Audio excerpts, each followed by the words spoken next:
नमस्कार आप सभी को। मैं Sarita Kulkarni Astro Life Junction channel में आप सभी का स्वागत करती हूँ। ओम सूर्याय नमः। ओम गणी सूर्याय नमः। आज मैं बात करने वाली हूँ सूर्य की गोचर पर। सूर्य अभी उच्च की राशि जो है उनकी मतलब मेष राशि उसमें चल रहे हैं और अब मेष राशि से निकलकर वृषभ राशि में जाने वाले हैं। वृषभ राशि में ये गोचर करने वाला है 15 मई से लेकर 15 जून तक इनका एक गोचर रहेगा। सूर्य जो है वो राशि का पूरा चक्र जो है वो साल भर में कंप्लीट करते हैं। हर महीने में हर एक महीने के लिए एक राशि में रहते हैं। हर दिन जो है एक डिग्री चलते हैं। उस हिसाब से क्या हुआ 15 मई से लेकर 15 जून तक अब यहाँ पे ये वृषभ राशि में रहने वाले हैं। वृषभ राशि की जो तीन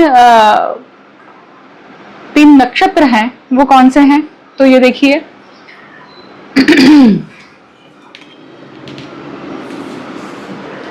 तो कृतिका, रोहिणी और मृगशीरा, राइट। अश्विनी, भरणी, कृतिका जो है उसमें कंप्लीटली 9 पद हो जाते हैं। तो कृतिका के 3 चरण जो है वो वृषभ राशि में चले जाते हैं। कृतिका, रोहिणी और मृगशीरा। तो मृगशीरा का हाफ पार्ट आता है। अब 15 मई से लेकर 15 जून तक ये 3 नक्षत्र में 10-10 दिन सूर्य जो है वो गोचर करने वाले हैं। अगर आप नक्षत्र गोचर के ऊपर स्पेसिफिकली ये कोई शॉर्ट वीडियो समझना चाहते हैं कि नक्षत्र का जो स्वामी है अब ये 10-10 दिनों में किस प्रकार का परिणाम हमें मिलने वाला है, ये जो नक्षत्र के जो स्वामी है, जैसे अब यहाँ मैंने कहा कृतिका के स्वामी कौन है तो अग्नि है। तो कौन सी किस प्रकार की अग्नि इस समय पर प्रज्वलित होने वाली है? क्या वो जठर अग्नि है, क्या वो दिव्य अग्नि है, क्या वो अन्नपूर्णा अग्नि है, क्या वो शुक्र अग्नि है? किस प्रकार की अग्नि से व्यक्ति ग्रसित होने वाला है? और ये वृषभ राशि में मतलब कुटुंब में है और धन में है तो उसका परिणाम इन दोनों चीजों के ऊपर होने वाला है, वाणी पे होने वाला है। उसी प्रकार से जब हम दूसरे नक्षत्र पे आते हैं रोहिणी, तो जब सूर्य रोहिणी नक्षत्र में प्रवेश करता है, रोहिणी किसका नक्षत्र है तो ये चंद्र की सबसे चहेती इनकी पत्नी रही हैं। और रोहिणी के जो देवता हैं वो कौन है तो प्रजापति हैं, दक्ष हैं।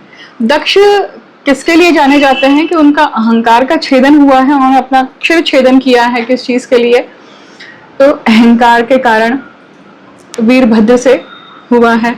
तो रोहिणी में जब सूर्य आ रहे हैं तो क्या ये छेदन होने वाला है या फिर रोहिणी जो प्रेम का नक्षत्र है, मतलब प्रेम के लिए जाना जाता है। रोहिणी और चंद्र का प्रेम जैसे रोमियो जूलियट जो है प्रसिद्ध है, उसी प्रकार से अगर पौराणिक कथाओं की बात करें तो ये 2 हैं।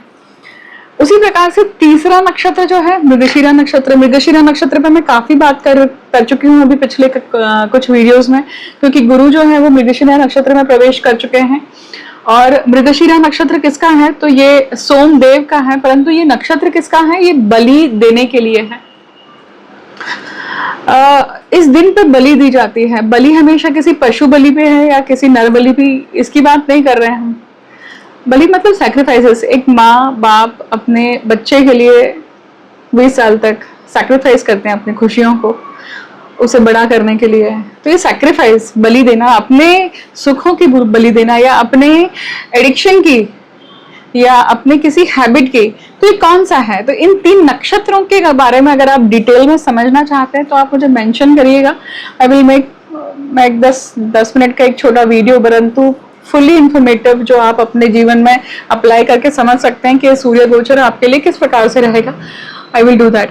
परंतु ये जो वीडियो है, ये वीडियो स्पेसिफिकली सूर्य का गोचर वृषभ राशि में हर लग्न राशि के लिए किस प्रकार से रहेगा इसके ऊपर मैं बात करने वाली हूँ, राइट। अब परिणाम किस किस के लिए हुआ तो ये 3 नक्षत्र जिनके लग्न नक्षत्र हैं, जन्म नक्षत्र हैं, उनके लिए हुआ, राइट। जिनका आत्म कारक ग्रह जो है वो इस नक्षत्र में है तो भी परिणाम कारक।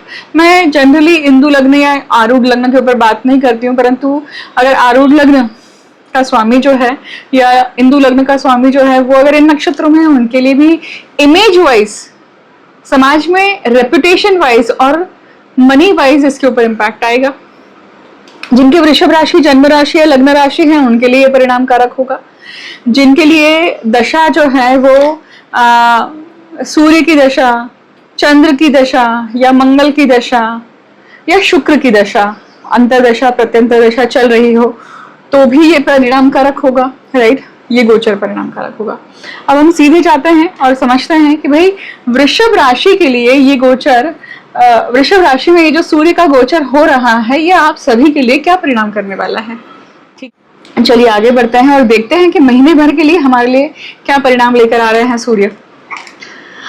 अब यहाँ पे सूर्य जो है ये अगर हम मेष लग्न की बात करें, राइट, तो मेष लग्न के लिए ये गोचर जो है ये हो रहा है उनके द्वितीय भाव में।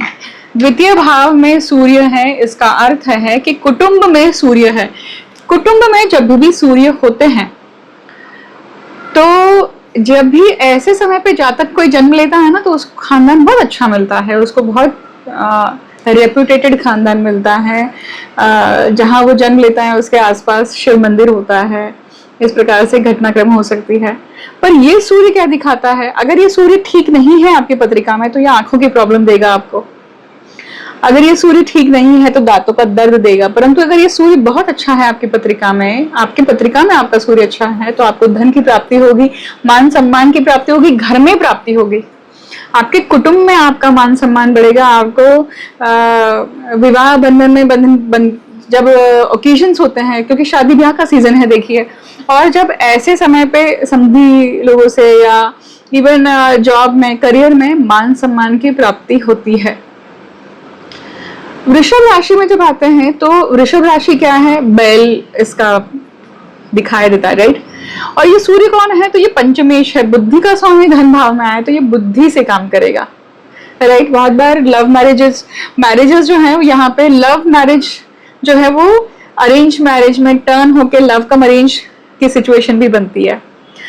अब अगर हम बात करें कि वृषभ लग्न के लिए क्या हो, अब वृषभ लग्न के लिए देखिए जो गोचर है ना वो स्वयं लग्न में है, चतुर्थेश लग्न भाव में आ रहे हैं और इसके ऊपर शनि की दृष्टि भी है। मतलब यहाँ पे आप जो भी पराक्रम करने जाएंगे या आप जो भी काम करने जाएंगे तो यहाँ पे ईगो क्लैशेस होना, यहाँ पे विरोध होना ये हो सकता है। परंतु सूर्य जब लग्न में आते हैं तो ये व्यक्ति को मान सम्मान देते हैं, केंद्र में आ रहे हैं और मान सम्मान की प्राप्ति देते हैं, प्रमोशंस देते हैं, रेपुटेशन बढ़ाते हैं। सूर्य जहां बैठते हैं वो उजाला कर देते हैं उस जगह पर। तो शरीर में अगर कोई व्याधि चल रही है तो वो व्याधि सामने ले आएंगे और उसका परिणाम कारक ये होगा कि आप उस व्याधि से कैसे निजात पा सकते हैं, कैसे छूट सकते हैं, कैसे ठीक कर सकते हैं, वो दिखाई देता है, राइट। तो ये सूर्य जो है ये नक्षत्र के अनुसार फल देने वाले हैं। अब आपका मूल पत्रिका में सूर्य कहाँ है उसके अनुसार इस चीज का परिणाम तय होता है। अब हम बात करेंगे मिथुन लग्न के लिए। तो मिथि गोचर कहाँ हो रहा है, तो ये हो रहा है उनके व्यय भाव में हो रहा है, राइट। तो व्यय भाव में जब मिथुन में जब अगर सूर्य आते हैं तो सूर्य के लिए व्यय भाव जो है ना वो मरण कारक स्थान है। देखिए क्यों मरण कारक स्थान है, क्योंकि सूर्य कभी भी व्यय स्थान में, मैंने मरण कारक सीरीज के ऊपर एक मरण कारक सीरीज मैंने बनाई है और उसमें चारों ग्रहों के बारे में बात करी है कि क्या होता है जब मरण कारक स्थान में सूर्य होते हैं। तो यहाँ पे मान सम्मान की हानि होना, ह्यूमिलिएशन होना, सूर्य खानदान को दिखाता है, कुटुंब को दिखाता है। और जब हमसे कोई ऐसा इधर हमसे कुछ ना कुछ ऐसी प्रॉब्लम हो जाती है या हमसे कुछ ना कुछ ऐसा काम हो जाता है जिसके कारण खानदान के लिए हम प्रॉब्लमेटिक हो जाते हैं। इधर गत जन्म का कर्म यहाँ पे एक्टिवेट होता है या फिर हमसे ऐसा कुछ न कुछ कर्म इस समय होता है। किस माध्यम से होगा, ईगो के माध्यम से होगा। हम हमारे दम्भ के कारण ऐसी कोई चीज कर जाते हैं। क्योंकि दशम भाव में देखिए शनि राहु चंडाल योग है और शनि राहु के साथ में शनि शुक्र षड्यंत्रकारी योग है और शुक्र राहु क्या है, तो ये है आपके लिए बहु श्रृंगार योग। मतलब बहुत कॉशियस होकर चलने की बहुत बारी है। सूर्य जहां बैठते हैं प्रकाश कर देते हैं। मतलब अगर व्यक्ति अनैतिक संबंध में है, फिजिकल प्लेजर्स को लेने जा रहा है, गलत तरीके से जा रहा है, तो ये चीज यहाँ पे उजागर हो जाती है। So be very careful about it, ठीक है। अब हम बात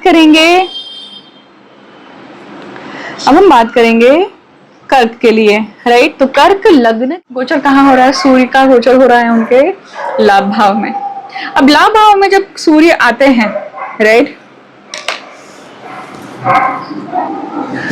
लाभ भाव में जब सूर्य आते हैं तो ये क्या दर्शाते हैं कि भाई व्यक्ति जो है, कुटुंब में ही आपको ऐसा कोई सपोर्ट सिस्टम मिलता है, कुटुंब में ही आपको ऐसा कोई सपोर्ट सिस्टम मिलता है, या आप जहां भी जिस भी प्रकार से कॉन्टैक्ट निकलवाना चाह रहे हैं, चाहे वो आपके बच्चे के एजुकेशन के लिए स्कूल में चेंज हो, चाहे आप अपने लिए कहीं रिसोर्सेज फाइंड कर रहे हैं कि आपको नई जॉब मिले, या आपको लाभ की प्राप्ति हो, या आप अपने बड़े भाई बहनों से कहीं ना कहीं मदद मांग रहे हैं, तो यहाँ पे आपको मदद मिलती है और बहुत अच्छे तरीके से अच्छे लेवल पे मिलती है। मतलब कोई काम कराना है, सरकारी कोई काम कराना है, किसी कंपटीशन में भाग लेना है, तो यहाँ पे उच्च अधिकारी की मदद मिलती है। चाहे वो रोग भी ठीक करना है और कोई डॉक्टर पता करना है, तो वो डॉक्टर भी अपने फील्ड का उच्चतम डॉक्टर मिलता है जो आपको यहाँ पे क्या करता है, हेल्प कर जाता है और आप उस प्रॉब्लम से निकल जाते हैं। ऐसा लाभ भाव के सूर्य के लिए गोचर बताया जाता है, वो बहुत शुभकारक होता है। परंतु याद रखिएगा कि आपके मूलतः पत्रिका में सूर्य कैसे हैं, सूर्य अच्छी स्थिति में है या नहीं है, उसके अनुसार ही तय होता है कि आपको रिजल्ट कैसा मिलता है, राइट। अब हम बात करेंगे सिंह लग्न के लिए। तो सिंह लग्न के लिए गोचर कैसा है? तो देखिए, सिंह लग्न के लिए ये गोचर जो है ये हो रहा है दशम भाव में, राइट। अब देखिए, खुद लग्नेश जो है वो दशम भाव में है। बहुत अच्छी स्थिति है ये सिंह लग्न के जातकों के लिए, क्योंकि लग्नेश को दशम भाव में है तो प्रमोशन, अच्छी चीजें होना, सरकारी हेल्प मिलना, अपने हायर अथॉरिटीज से रिकॉग्निशन मिलना, रिवॉर्ड मिलना, किसी चीज की पदवी मिलना, फायदा होना, ये सब चीजें दिखाई देती है। कुटुंब में मान सम्मान बढ़ना, अपने लाइफ में कोई ना कोई एक ऐसा दर्जा प्राप्त करना जो आप बहुत लंबे समय से चाह रहे थे, and you get that reputation, that status. तो स्टेटस जब फ्लॉन्ट करता है व्यक्ति तो किसके माध्यम से करता है? अच्छी गाड़ी लेता है, अच्छे कपड़े पहनता है, हीरा लेता है, या स्टोन्स खरीदता है, या अच्छा घर लेता है। तो ये सारी चीजें दिखाई देती हैं इस प्रकार से घटनाक्रम होते हुए। क्योंकि ये लग्नेश है, मतलब ये आपके लिए अभी टाइम पीरियड जो है मई से लेकर 15 मई से लेकर 15 जून तक का टाइम पीरियड है, ये इंडिविजुअली आपके लाइफ में बहुत कुछ अच्छा देकर जा सकता है। बशर्ते आपका लग्नेश कैसा है, आपके पत्रिका में सूर्य किस प्रकार से परिणाम कारक है, कैसी स्थिति में है, शुभ कारक है नहीं है, दशा अंतरदशा, इसके अनुसार भी इसका फर्क बदल जाता है, राइट। अब हम बात करेंगे कन्या लग्न के लिए। देखिए, तो कन्या लग्न के लिए गोचर कैसा है कि ये गोचर हो रहा है उनके भाग्य भाव में। भाग्य भाव में जब सूर्य आते हैं तो इसका अर्थ क्या है कि तीर्थ क्षेत्रों से, माता पिता से, या पिता तुल्य लोगों से, या गुरु तुल्य लोगों से शिव मंदिर पे जाने पर, शिव मंदिर में ज्यादा दर्शन करने पर, या तीर्थ क्षेत्र में जाने पर, ऐसे सब जगहों से आपको मदद मिलती है, या फिर आपको आध्यात्मिक इंसाइट्स मिलती हैं, या फिर आपको ऐसे जगहों पे आपको बाहर जाने के लिए मिलता है, राइट। अब यहाँ पे देखिएगा, समझिएगा कि जब ये लग्नेश, ये कौन है? ये व्ययेश है। व्ययेश जब भाग्य भाव में आ रहे हैं, इसका अर्थ ही है कि जातक जो उच्च शिक्षण प्राप्त करने के लिए जाना चाह रहा है वो इस समय जा सकता है। मतलब जुलाई अगस्त के टाइम पीरियड में ये चीज पॉसिबल हो जाती है। मतलब जो बच्चे बाहर पढ़ने के लिए जाना चाह रहे हैं, उच्च शिक्षण प्राप्त करने के लिए जाना चाह रहे हैं, उनके लिए बहुत अच्छा समय है, ये आप कर सकते हैं। बाहर अगर व्यक्ति घूमने के लिए जाना चाह रहा है, ये भी बहुत अच्छा है। परंतु मेनली ये जो घूमना है या ये बाहर जाना है, ये किस चीज के लिए है? तो तीर्थ क्षेत्र से है। और तीर्थ क्षेत्र से अगर यहाँ पे आप अपने माता पिता के, खास करके पिता की इच्छा को पूर्ण करते हैं, पितृदोष का निवारण करते हैं ऐसे समय पे, तो बहुत आपके लिए लाभकारक हो जाता है ये गोचर, ठीक है। अब हम बात करेंगे तुला लग्न की। तो अब देखिए, तुला लग्न के लिए क्या, देखिए गोचर कहाँ हो रहा है? ये हो रहा है उनके अष्टम भाव, अब अष्टम भाव में जब ये तुला लग्न के गोचर को हम देखते हैं, मतलब इसका अर्थ क्या हुआ कि भाई यहाँ पे लाभेश खुद अष्टम भाव में है। लाभ की प्राप्ति तभी होती है जब अष्टम भाव क्लियर होगा। इधर आपसे निज दोष नहीं होने चाहिए। निज दोष नहीं होने चाहिए मतलब क्या है कि जब व्यक्ति जो है वो व्यक्ति अपने ही हैबिट्स के कारण या अपने ही ईगो के कारण अपना नुकसान कर लेता है, ये एक उसका नेगेटिव पक्ष हुआ। पॉजिटिव पक्ष क्या हुआ? सूर्य जब अष्टम भाव में आते हैं तो अष्टम भाव मतलब पैतृक संपत्ति, गूढ़ विद्या, तंत्र मंत्र यंत्र, इन सभी क्षेत्रों से वहां भी उजाला हो गया है, राइट। इन सभी क्षेत्रों से अगर आप अपनी गुप्त बुद्धि लगाकर काम करने की कोशिश कर रहे हैं, आप कुछ प्राप्त करना चाह रहे हैं, तो आपको वो प्राप्ति होती है। जो व्यक्ति रिसर्च में है, जो व्यक्ति घर के लिए लड़ना चाह रहा है, घर के लिए घर खड़ा करना चाहता है, अपनी पितरों की जो जमीन है, जायदाद है या प्रॉपर्टी है, उसके लिए कुछ करना चाहता है, तो ये वो समय है कि जब उनको बहुत अच्छा यश मिलता है और उसका परिणाम बहुत अच्छा होता है। और ये परिणाम जब अच्छा होता है तो व्यक्ति के लिए बड़ा अच्छा टाइम पीरियड चलता है, क्योंकि यहाँ पे पितरों का आशीर्वाद मिलता है उसे। ऐसे समय पे व्यक्ति अच्छे संबंध में अच्छे तरीके से तंत्र करने जाता है, उसको यश की प्राप्ति मिलती है। तंत्र हमेशा इस तरह से नहीं है कोई व्यक्ति जादू टोना कर रहा है। अपने लक्ष्मी प्राप्ति, लक्ष्मी की साधना करना, अपने कुटुंब के लिए अच्छी चीजें मांगना या अपना कुटुंब अच्छा समृद्ध हो इसलिए इच्छा करना कोई गलत बात तो है ही नहीं, राइट। तो अष्टम का सूर्य ये करता है, परंतु एक कैच हो सकता है यहाँ पे। अगर आपने अपने रूटीन का ध्यान नहीं दिया तो आपको कॉन्स्टिपेशन होना या फिर अतिदाह, अग्नि का प्रवेश ज्यादा होना शरीर में, उसके कारण प्रॉब्लम्स होना, ये हो सकता है। इसके लिए खास ध्यान रखिएगा, राइट। अब हम बात करेंगे वृश्चिक लग्न की। तो वृश्चिक लग्न के लिए देखिए गोचर कहाँ हो रहा है। तो वृश्चिक लग्न के लिए गोचर हो रहा है उनके सप्तम भाव में। अब वृश्चिक के लिए जब ये सप्तम भाव में होता है ना, तो इस आपको ध्यान रखना चाहिए कि जब भी सूर्य सप्तम भाव में होते हैं तो ये व्यक्ति को अपने पार्टनर्स के साथ में या फिर अपने पति पत्नी मतलब स्पाउस के साथ में ईगोइस्टिक बना देते हैं, या फिर आपका पार्टनर आपके साथ में ईगोइस्टिक हो जाता है, मतलब विचारों के मतभेद हो जाते हैं। क्योंकि सूर्य सेपरेटिव है, सूर्य जो है वो विभक्त करने के वाले ग्रह है।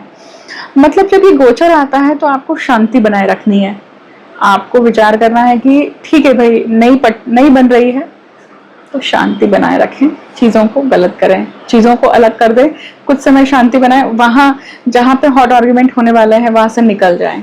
एक दूसरा, अगर हम अच्छी बात करें, अच्छा एक पॉइंट ऑफ व्यू देखें, तो ये क्या दिखाता है गोचर कि भाई जो व्यक्ति खानदानी काम में है, खानदानी बिजनेस में है, उन्हें ऐसे लोगों की मदद प्राप्त होती है, ऐसे लोग आके आपको मदद करते हैं, जैसे सरकार से मदद मिलना किसी चीज की ग्रांट के लिए, या कैपिटल खड़ा होना, या कोई सरकारी मदद मिलना, कोई ऐसे उच्च पद के व्यक्ति के साथ में, पॉलिटिशियन के साथ में, या किसी प्रकार के नेता से कहीं ना कहीं मदद मिलना।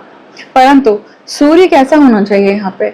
आपके पत्रिका में अगर सूर्य अच्छे हैं तो फिर ये चीज होने की संभावना है। अगर सूर्य पत्रिका में अच्छे नहीं है तो इसके विपरीत मतलब इन्हीं सब चीजों से परेशानी आ सकती है, क्योंकि सूर्य यहाँ पे शुक्र की राशि में है। और ये सारी चीजें व्यक्ति अगर कुटुंब को उद्देश्य में रख के करता है तो उसको फायदा है, क्योंकि उसका जो भी प्रयास है, सप्तम भाव क्या है, एक तो आप लोगों के साथ में कैसे हैं, तो आपका प्रयास कैसा है, आप लोगों के साथ में किस प्रकार से वर्तन करते हैं। तो अगर आपका ईगोइस्टिक व्यवहार रहेगा तो आपको परिणाम अच्छे नहीं मिलेंगे। परंतु अगर आपका ईगोइस्टिक व्यवहार नहीं है, अगर आपने अपनी ईगो पे, आपने अपनी आई सिकनेस पे इसके ऊपर काम कर लिया, तो क्या होगा, ये you will shine in wherever you are going, क्योंकि केंद्र में सूर्य है तो वो अच्छा परिणाम देंगे ही देंगे। ठीक है, आगे हम बात करते हैं धनु लग्न के लिए। तो धनु लग्न के लिए देखिए कि ये गोचर कहाँ हो रहा है, तो ये हो रहा है उनके षष्ठ भाव में। षष्ठ भाव में जब सूर्य आते हैं तो सबसे पहले तो पेट की समस्या, सूर्य सूत्र लागू हो जाता है। सूर्य सूत्र क्यों लागू हो रहा है? क्योंकि 6, 8 और 12 भाव में सूर्य सूत्र लागू हो जाता है परभाषा ऋषि के अनुसार। मतलब यहाँ पे जब तक आप सूर्य से संबंधित, मतलब खानदान से संबंधित, अपने घर कुटुंब के से संबंधित अगर जो भी पेंडिंग कर्म है वो पूरा नहीं करते हैं, तब तक आपको यश की प्राप्ति नहीं हो सकती। और ये एक्चुअली चांस होता है कि इस समय, इस महीने आपको जो जो घर के लिए करने के लिए मिल रहा है ना, आप करिए, उसे करिए और फिर देखिए कि आगे आने वाले समय में आपको रिजल्ट कितना अच्छा मिलता है। क्यों? क्योंकि धनु राशि है। धनु राशि के लिए सिंह कहाँ आता है? भाग्य में आता है। आप करते हैं तो आगे चल के आपके लिए भाग्य की प्राप्ति होती है और भाग्य आपको मिलता है। मतलब क्या है? तो धनु लग्न के जातकों के लिए ये पूरा समय कैसा है कि पेंडिंग कर्म को पूर्ण करने का है।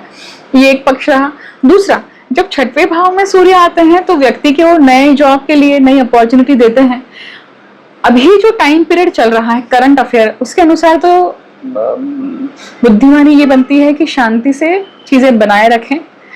आपके हाथ में पुख्ता, आपके पास में रिजल्ट हैं, ऑफर लेटर हैं, तभी जॉब चेंज करने जाएं, अन्यथा इन सब चीजों में ना पड़े, ऐसा मेरी सलाह रहेगी आपको।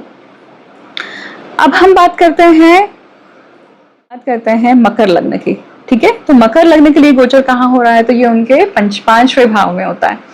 5वें भाव में सूर्य आ रहे हैं और ये अष्टमेश हैं। शॉर्ट टर्म मनी या स्पेकुलेशन मनी, इसके पीछे मत भागिएगा। ठीक है, अष्टम भाव के स्वामी है, मतलब संतान पक्ष से आपके खुद की बुद्धि और आपके प्रेम पक्ष से या आपके पूर्व पुण्य के पक्ष से आप देखेंगे कि आपको कोई ना कोई इवेंट मिलने वाला है, जिस इवेंट के माध्यम से तय होता है। और वो इवेंट किससे संबंधित है? वो घर से संबंधित है, खानदान से संबंधित है। मोस्ट ऑफ द टाइम ऐसे समय पर मकर लग्न का जातक जो है ना आप देखिएगा हर साल इस महीने, मतलब मिड मई से लेकर मिड जून तक आपका जो दिमाग है, आपके जो विचार है, ये कहाँ रहते हैं? हमेशा कुटुंब में रहते हैं, कुटुंब के उत्थान के लिए रहते हैं, बच्चों के उत्थान के लिए रहते हैं, क्या और अच्छा हो सकता है उसके लिए रहते हैं। उसके अनुसार ये नई अपॉर्चुनिटीज का भी स्थान है। तो सूर्य जब पंचम भाव में आता है, मतलब किसी चीज का छेदन है, कोई चीज खत्म हो गई है और नई चीज शुरू हो रही है। तो इसका भी आपको फायदा हो सकता है कि एक जॉब छूट के दूसरी जॉब चालू होने वाली है, उसका भी आपको फायदा हो सकता है। संतान की प्राप्ति हो सकती है, संतान पक्ष बहुत सुंदर प्राप्त हो सकता है, इसकी भी प्राप्ति होती है। क्यों? क्योंकि ये अष्टम भाव के स्वामी है सूर्य। और ये ऐसे समय पे जब संतान प्राप्त होती है तो वो संतान कैसी होती है? तो लोग मन्नत मांगते हैं, नवस बोलते हैं, तब संतान प्राप्त होती है ना। तो ऐसे समय पे फिर कंसीव होता है और वो इस प्रकार की संतान होती है ना। अब हम बात करेंगे कुंभ लग्न की।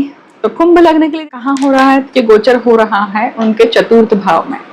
चतुर्थ भाव में जब सूर्य आते हैं तो ये क्या दर्शाते हैं कि भाई सप्तमेश चतुर्थ भाव में आ रहे हैं। एक तो बिजनेस पार्टनर, आप लोगों के साथ में किस प्रकार से व्यवहार करते हैं उसके अनुसार आपका सुख तय होता है। बहुत बार अब यहाँ पे ऐसे गोचर में आपकी जो आई सिकनेस है, ऐसे गोचर में आपकी खुद की जो बुद्धि है, ऐसे गोचर में आपकी खुद की जो अहंकारी बुद्धि, में कहने से ज्यादा ये कहूंगी कि इगोइस्टिक बुद्धि है, यह आपके सुख में हानि कर सकती है या फिर सुख में वृद्धि कर सकती है। दोनों चीजें हो जाती है, बशर्ते आपका सूर्य आपकी पत्रिका में किस प्रकार से स्थित है, बलाबल लिए हुए है या वीक पोजिशन में है। ये नहीं समझ में आ रहा है तो आपको पत्रिका दिखवानी होगी डेफिनेटली, राइट। ये एक और चीज दिखाता है कि सूर्य जब चतुर्थ भाव में आ रहे हैं तो ये बड़ा नेम फेम देते हैं। आप ऐसी डील क्रैक करते हैं जो शायद बहुत हायर लेवल की है या जिसके पीछे आप बहुत सालों से लगे हुए हैं और आपको ये प्राप्त होता है, आपको मिल जाती है। सरकार से मदद मिलती है। मतलब इन एंड ऑल अगर आप देखेंगे तो ये सुख देता है, पर कहाँ? बाह्य जीवन में। घर में क्या होता है? घर में जब सूर्य, मतलब सूर्य का स्थान चतुर्थ भाव में है ही नहीं, देखिए, तो सूर्य का स्थान अगर चतुर्थ भाव में हो जाए तो वो सूर्य तपन देता है, ईगो देता है, तो उसके कारण कलह क्लेश होने की संभावना है, माता से कलह क्लेश होने की संभावना है, माता के हेल्थ के लिए प्रॉब्लम हो सकती है, हार्ट इश्यूज होना, चेस्ट में कंजंशन होना, इम्यूनिटी डाउन होना, ये सारी चीजें दे सकते हैं, इसकी संभावना बनती है। तो be very cautious about it. And कहीं भी आपको लगता है कि कुछ प्रॉब्लम है या नहीं समझ में आ रहा है तो आप पत्रिका दिखवा सकते हैं, राइट। अब हम बात करेंगे अंतिम लग्न की। तो अंतिम लग्न की अगर बात करें तो ये गोचर किसके लिए, मीन राशि के लिए। अब मीन के लिए देखिए ये गोचर कहाँ हो रहा है, तीसरे भाव में हो रहा है। तीसरे भाव में कौन आ रहे हैं, तो तीसरे भाव में आ रहे हैं षष्ठेश, पेंडिंग कर्मा के स्वामी। इसका अर्थ है कि जो बच्चे एग्जाम्स दे रहे हैं, कॉम्पिटिटिव एग्जाम्स दे रहे हैं, तो अभी रिजल्ट लगे हैं तो रिजल्ट अच्छे लगे होंगे, एक तो, राइट। दूसरी बात, कुछ लोगों को फेलियर भी मिला होगा, क्यों, क्योंकि हो सकता है कि आपकी पत्रिका में सूर्य ठीक नहीं है। सूर्य ठीक नहीं है, इसका अर्थ क्या है कि अगर कोई बच्चा साल भर बीमार रहा हो, किसी कारण नहीं पढ़ाई कर पाया हो, तो उसको ऐसा गोचर में फल ठीक नहीं मिलेंगे। वही अगर सूर्य अच्छे बराबर लिए हैं तो लोग अच्छे नंबर से पास हो जाते हैं। अब ये सूर्य तीसरे भाव में है, तो आपका पराक्रम कैसा हो रहा है यहाँ पे, पराक्रम होगा आपका, इगोइस्टिक पराक्रम होने की ज्यादा संभावना है, बोस्टिंग होने की ज्यादा संभावना है, बढ़ चढ़कर बोलने की ज्यादा संभावना है, बचेगा इन सब चीजों से, ठीक है। अभी सूर्य पेंडिंग कर्मा के स्वामी है, मतलब क्या है, तो नौकरी धंधा, तो इससे संबंधित भी आपको बड़ी केयरफुली डिसीजन लेने चाहिए। नेक्स्ट, सूर्य कुटुंब को दिखाते हैं, और किस चीज को दिखाते हैं, सूर्य दिखाते हैं हमारे आंखों को, कानों को, ठीक है। तो तीसरे भाव में आने के बाद में कानों की दिशा, कानों से प्रॉब्लम होना, या फिर ये भी दिखाता है कि आप अपने पास पड़ोसी के साथ में झगड़ा न मोल लें, उनके साथ में ईगो क्लैशेस न कर बैठें। आप उपदेश देने जा रहे हैं तो उपदेश इस तरह से ना दें कि वो सामने वाले को इगोइस्टिक लगे या सामने वाले को अहंकारी लगे, इसके लिए खास ख्याल रखना चाहिए। अब ये सिर्फ गोचर की बात है, मतलब ये इस महीने की 15 मई से लेकर 15 जून तक में ये घटना अपने आप से हो सकती है, परंतु अगर वो सूर्य शुभ है ना आपकी पत्रिका में तो अच्छा ही होगा, बुरा नहीं होगा, अच्छा ही होगा, ठीक है। अब हम आगे बात करेंगे तो रेमेडीज के लिए क्या कर सकते हैं। देखिए अब यहाँ पे समझिएगा कि सूर्य का गोचर है, तो सबसे पहले तो सूर्य गायत्री, सूर्य बीज मंत्र, इसका आप रोज उच्चारण कर सकते हैं। सूर्य को अर्घ देना, और सूर्य को जब आप अर्घ देते हैं तो आप खुद ही जल्दी उठते हैं, सुबह जल्दी उठते हैं, तो सुबह जल्दी उठने के बाद में एक दिनचर्या फॉलो करते हैं। सूर्य और शनि ऐसे ग्रह हैं जिनको कोई भी वेद नहीं लगता है। सूर्य को अच्छा करने के लिए भी व्यक्ति क्या कर सकता है, आदित्य हृदय स्तोत्र का पठन कर सकता है, उससे भी उसको बहुत अच्छा फायदा होता है, राइट। सूर्य अगर हम प्रैक्टिकल लाइफ में देखें तो हमारे जीवन में सूर्य कौन है, तो हमारे जीवन में सूर्य हमारे पिता हैं, पिता तुल्य लोग हैं, वरिष्ठ अधिकारी हैं। अब पिता तुल्य लोग की बात करें घर के, तो उनका सम्मान कीजिए, सबसे पहले घर से शुरुआत कीजिए, राइट। फिर सूर्य के जो जैमिनी ऋषि के अनुसार सूर्य के जो अधिष्ठात्री देव हैं वो कौन है, तो शिव हैं।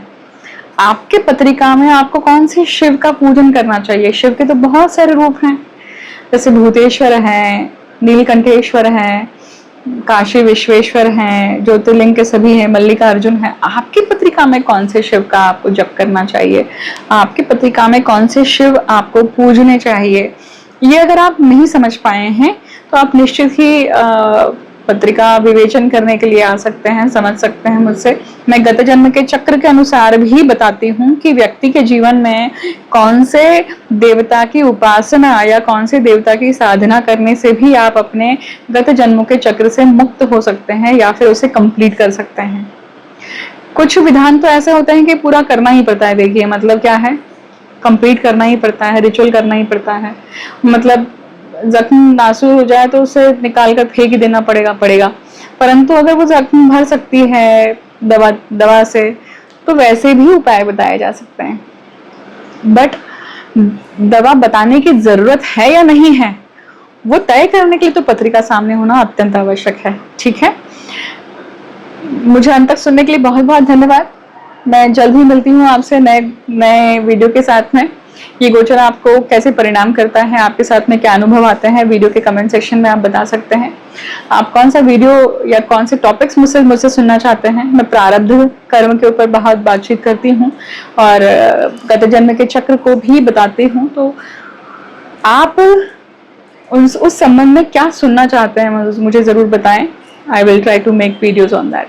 Thank you so much. हर हर महादेव, जय मां कामाख्या, ओम गणेश सूर्याय नमः।